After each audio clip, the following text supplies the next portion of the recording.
जय श्री कृष्ण। राधे राधे दोस्तों, स्वागत है आपका अपने चैनल पर। आज हम लेकर आए हैं आपके लिए शालिग्राम भगवान की कथा। तो प्रेम से बोलो शालिग्राम भगवान की जय हो। एक बार एक दुकानदार था। उसका मांस बेचने का कारोबार था। वह लोगों को ताजा कटा मांस बेचा करता। इस तरह वह अपना और अपने परिवार का पालन पोषण करता था। एक दिन उस मांस के व्यापारी की दुकान के आगे से एक संत गुजर रहे थे। उन्होंने उस व्यापारी की दुकान की तरफ देखा तो वह तुरंत वहां गए। उन्होंने व्यापारी से कहा, तुम ये क्या कर रहे हो? तुम पातकी हो, ठाकुर जी से मांस तुलवा रहे हो। उस संत की बात सुनकर उस दुकानदार के तो कुछ समझ में ही नहीं आया और वह बोला, मांस तो मैं तोल रहा हूँ, फिर ठाकुर जी कहाँ दिखा दे गए तुम्हें? दुकानदार की इस बात पर संत ने कहा, देखो, तुमने मांस तोलने के बाट की जगह शालिग्राम जी को रखा हुआ है। तुम शालिग्राम जी से मांस तोल रहे हो। यह बात सुनकर दुकानदार हैरान रह गया कि यह तो मैं पत्थर समझकर उठाकर लाया था। मुझे पत्थर ही लग रहा था, यह शालिग्राम है। इस बात की समझ मुझ जैसे अज्ञानी को कैसे होती भला? उस दुकानदार की आंखों से अश्रु बहने लगे और संत के पैर में गिरकर अपना पश्चाताप करने लगा। संत ने कहा, यह शालिग्राम को गंगा जल से धोकर मंदिर में पधरवाओ, आओ और प्रभु से माफी मांग लेना। संत के जाने के बाद उस दुकानदार ने स्नान करके शालिग्राम जी को गंगा में स्नान करवाकर मंदिर के प्रांगण में रख दिया। खुद भगवान से प्रार्थना करके माफी मांगने लगा, हे प्रभु, मैंने अज्ञानतावश आपसे मांस तुलवा लिया है, इसलिए आप मुझे जो सजा देंगे मुझे मंजूर होगी। वह दुकानदार यह सोचकर कि वह कितना मूर्ख है कि भगवान से ना जाने कितने सालों से मांस तुलवाता रहा और प्रभु कितने दयालु हैं कि उसके घोर अपराध करने के बाद भी उसे वह उसके परिवार का भरण पोषण करते रहे। अपनी ग्लानिविश उसने यह निर्णय लिया कि ताउम्र अब वह प्रभु भक्ति करके अपने पाप से मुक्ति पा लेगा। वह दुकानदार अपनी दुकान अपने बेटों को संभलाकर खुद तीर्थों में निकल पड़ा। वह एक बैरागी की भांति देश दूरी भटकता रहा। एक दिन वह भटकते भटकते एक गांव में पहुंचा। वहां रात्रि विश्राम के लिए शरण मांगकर रुक गया। वह एक घर में उस घर के मालिक की शरण में रुककर रात्रि काट रहा था। वह रात्रि भोजन मकान मालिक से पाकर रात को सोने के लिए उस मकान के आंगन में सो रहा था। तभी अर्धरात्रि के समय एक महिला उसके समीप आई और उसकी चारपाई पर ही उसके बगल में सो गई। तभी उसकी आंख खुल गई और अपनी चारपाई पर महिला को देखकर वह तुरंत उठ खड़ा हुआ। मगर जैसे ही वह घबराकर चारपाई से नीचे उतरा, उस महिला ने उसे फिर चारपाई पर खींच लिया। वह महिला बदहवास उसके करीब आती जा रही थी। वह महिला वासना की अग्नि में दधक रही थी। यह सब देखकर उस महिला ने कहा, आप यह क्या कर रही हो? मैं एक त्यागी संत हूँ और तुम इस समय वासना से भरी हो। तुम मुझसे दूर हो जाओ, नहीं तो मैं अभी इसी समय इस घर को त्याग दूंगा। महिला ने संत के रूखे शब्दों को सुना, मानो उसे वह तीर की भांति भेद रहे हों। वह लपकती हुई संत को अपने बाहुपाश में समेटकर अपनी मनमानी करने को आतुर हो रही थी। संत ने पूछा, तुम कौन हो और मुझसे इस तरह व्यवहार क्यों कर रही हो? तब वह महिला बोली, तुम जिस घर में ठहरे हो यह मेरा घर है और मैं इस घर की मालकिन हूँ। वह व्यक्ति जिसने तुम्हें रात्रि विश्राम के लिए शरण दी है वह मेरा पति है। तब तो संत बोले, ठीक है, तुम्हारे पति घर में सो रहे हैं, तुम्हें उनके पास जाना चाहिए। तब वह महिला बोली, तुम जब मेरे घर पर शरण के लिए आए थे तब मैंने तुम्हें देखा था।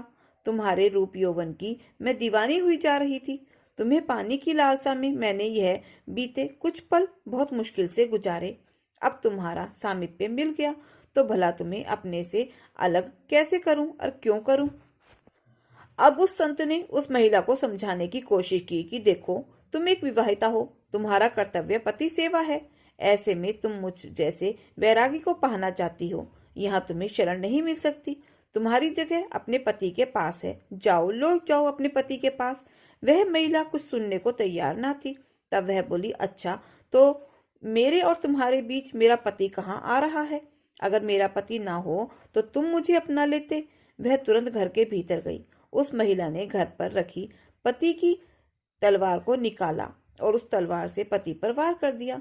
उसका पति वहीं मर गया। वह खून से भरी तलवार ले जाकर उस संत को दिखाते हुए बोली, लो, मैंने तुम्हारे और मेरे बीच खड़ी पति रूपी दीवार नष्ट कर दी। मैंने पति का गला काट डाला है। अब वह कभी हम दोनों के बीच में नहीं आ सकेगा। बेचारा वह संत दुकानदार यह सब देख वहां से भागने लगे। बहुत कोशिश के बाद भी संत वहां ना रुके तो उस महिला ने उस तलवार से खुद पर ही वार किया और सदैव के लिए खत्म हो गई। संत जैसे तैसे वहां से निकलकर भागे, बहुत दुखी रहने लगे। उनका दुखी चेहरा देख एक संत ने उन्हें कहा, लगता है तुम बहुत दुखी हो। क्या बात है जो तुम्हें परेशान कर रही है? हम संतों को अपने दुख से नहीं, दूसरों के दुख से दुखी होते हैं। तुम्हारे साथ कौन सा दुख है? तब उस संत ने वह सारी घटना उन संत को सुनाई। संत ने उस संत की बातों को सुनकर ध्यान लगाया तो उनका इस सारी घटना का सार समझ में आ गया। वह संत उस संत दुकानदार से बोले, यह सब तो होना ही था, इसमें तुम्हारा कोई दोष नहीं। अब तुम शांत मन भक्ति करो। तब वह संत दुकानदार बोले कि यह सब होना ही था, इसका क्या मतलब? तब वह संत हंसते हुए बोले, तुम मेरे पास बैठो, मैं तुम्हें सब बताता हूँ। तब उन संत ने उस दुकानदार से कहा, यह सब पिछले जन्म का कर्जा था जो उस महिला ने ले लिया। संत दुकानदार बोले, कैसा बदला? अब संत उन्हें बताने लगे, पूर्व जन्म में तुम प्रभु भक्ति के लिए घर बार छोड़कर सूने स्थान में रहते हुए भक्ति करते थे। एक दिन जब तुम ध्यान मगन होकर प्रभु भक्ति कर रहे थे, तभी वहां से एक गाय भागती हुई आई। तुमने गाय को देखा, चुप रहे। गाय को एक कसाई पकड़ना चाहता था। गाय उस कसाई से बचती हुई भागती हुई वहां आई थी। गाय तुमसे अपने बचाव की उम्मीद से देखने लगी, मगर तुमने भक्तिवश उस पर ध्यान नहीं दिया, तो वह डरती हुई कहीं और जाकर अपना बचाव करना चाहती थी। वह वहां से चली गई। तभी उसके पीछे पीछे भागता वह कसाई तुम्हारे सामने हाथ में तलवार लिए आया। तुम जिस स्थान पर बैठे थे वह ठीक चौराहे पर बना हुआ था। वहां से 4 मार्ग निकलते थे, इसीलिए कसाई वहां रुका। उसे समझ नहीं आ रहा था कि गाय कहाँ गई। चारों तरफ नजर दौड़ाकर वह कसाई तुम्हारे पास आया और तुमसे उस गाय के बारे में पूछा कि तुमने किसी गाय को यहाँ से भागते हुए देखा है। तुमने उस कसाई की तरफ देखे बिना बंद आंखों से ही उस रास्ते की तरफ हाथ कर दिया जहां वह गाय भागकर गई थी। वह कसाई तुम्हारे इशारे को देख उसी रास्ते पर चला गया जहां वह गाय भागती हुई गई थी और उस गाय को कसाई ने अपनी तलवार से मार दिया था। अब वह संत दुकानदार हैरान होकर उन संत से बोले, उस गाय व कसाई से मेरी इस घटना का क्या वास्ता? संत हंसते हुए बोले, हाँ, उस घटना से ही तुम्हारी इस घटना का संबंध है।